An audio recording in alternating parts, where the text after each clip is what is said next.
Big Boss Malayalam season 7 live അപ്ഡേറ്റിലേക്ക് തന്നെ പോവാം. അപ്പൊ ഫാമിലി റൗണ്ടിൽ വീട്ടുകാരെ ആരെയെങ്കിലും ബിഗ് ബോസ് കൊണ്ടുവരുമെന്ന് പ്രതീക്ഷിച്ചിരുന്ന ആദിലിക്കും നൂറയ്ക്കും എന്താണെങ്കിലും വീട്ടിൽ നിന്ന് നിലവിൽ ആരും വന്നിട്ടില്ല. അവരുടെ സുഹൃത്തുക്കളായിട്ടുള്ള അതുപോലെ മുൻ ബിഗ് ബോസ് താരങ്ങളുമായിട്ടുള്ള ദിയ സനയും ജാസ്മിനും മൂസയുമാണ് ഈ ഒരു സീസണിലേക്ക് നമ്മുടെ ഫാമിലി റൗണ്ടിൽ നൂറയുടെയും ആദിലയുടെയും സൈഡിൽ നിന്നും എത്തിയിരിക്കുന്നത്. അവരൊത്തിരി പ്രതീക്ഷിച്ചിരുന്നു. അവർ പുറത്തുനിന്ന് സംസാരിക്കുന്നതും ആ ഒരു ടാസ്ക് നടത്താൻ പോകുമ്പോൾ വെളിയിൽ നിന്ന് സംസാരിക്കുമ്പോഴും ഒക്കെ നമുക്ക് കേട്ട് കഴിഞ്ഞാൽ മനസ്സിലാക്കും ബിഗ് ബോസ് ആണെന്നുണ്ടെങ്കിൽ പോലും എന്തെങ്കിലുമൊക്കെ ശ്രമിച്ച ബിഗ് ബോസിലേക്കാണെന്നൊക്കെ പറഞ്ഞ് വീട്ടിൽ നിന്ന് ആരെയെങ്കിലും ഒക്കെ കൊണ്ടുവരുമെന്നൊക്കെ നല്ല പ്രതീക്ഷയുണ്ടായിരുന്നു. നൂറയ്ക്ക് നല്ലൊരു പ്രതീക്ഷയുണ്ടായിരുന്നു. നൂറയാണെന്നുണ്ടെങ്കിൽ ആ ഒരു സംസാരത്തിൽ നിന്ന് തന്നെ നമുക്ക് മനസ്സിലാക്കാൻ സാധിക്കും ബിഗ് ബോസ് എന്തെങ്കിലും ചെയ്ത് ഫാമിലിനെ ഇവരുടെ അടുത്തേക്ക് എത്തിക്കും. കാരണം ബാക്കിയുള്ളവരുടെ ഫാമിലിയിൽ നിന്നൊക്കെ ആൾക്കാർ വരുമ്പോൾ ഇവർക്കും നല്ല ആഗ്രഹമുണ്ട്. ഇവരുടെ മുഖം കണ്ടു കഴിഞ്ഞാൽ തന്നെ നമുക്ക് മനസ്സിലാകും നല്ല വിഷമമുണ്ട്.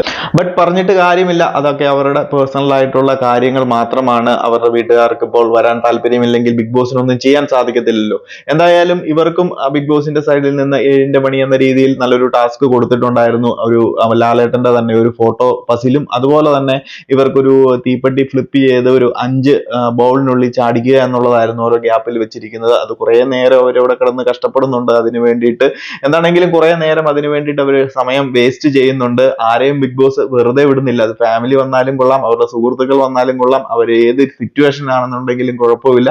കണ്ടസ്റ്റൻസിനെ എല്ലാം നല്ല രീതിയിൽ ബിഗ് ബോസ് ഒന്ന് ഇമോഷണലി ബ്രേക്ക് ഡൗൺ ആക്കിയിട്ട് തന്നെയാണ് അവരുടെ ഫാമിലി അല്ലെങ്കിൽ സുഹൃത്തുക്കളെ കാണാൻ വേണ്ടി അനുവദിക്കുന്നത്. എന്താണെങ്കിൽ നിങ്ങൾ പ്രേക്ഷകരുടെയൊക്കെ അഭിപ്രായങ്ങളും കാര്യങ്ങളും ഒക്കെ ഒന്ന് ഷെയർ ചെയ്യുക. ദിയാസനയാണെന്നുണ്ടെങ്കിലും ജാസ്മിനും മൂസയാണെന്നുണ്ടെങ്കിലും ഇവർക്ക് നെഗറ്റിവിറ്റി കൂടുതൽ ഉണ്ടാക്കി കൊടുക്കാതിരുന്നാൽ മതി. കാരണം ഇവരെ കാണുമ്പോൾ തന്നെ അവരെ സപ്പോർട്ട് ചെയ്യുന്ന കണ്ടസ്റ്റൻസിന് നല്ല രീതിയിൽ നെഗറ്റീവ് ആകാനുള്ള സാധ്യതകളുണ്ട്. കാരണം റിയാസ് സലീം ഈ ഒരു സീസണിലേക്ക് ഗസ്റ്റായി വന്നപ്പോൾ തുടങ്ങിയതാണ് നൂറയുടെയും ആദിലയുടെയും കഷ്ടകാലം. അവർക്ക് നല്ല രീതിയിൽ നെഗറ്റീവ് ആയി തുടങ്ങി.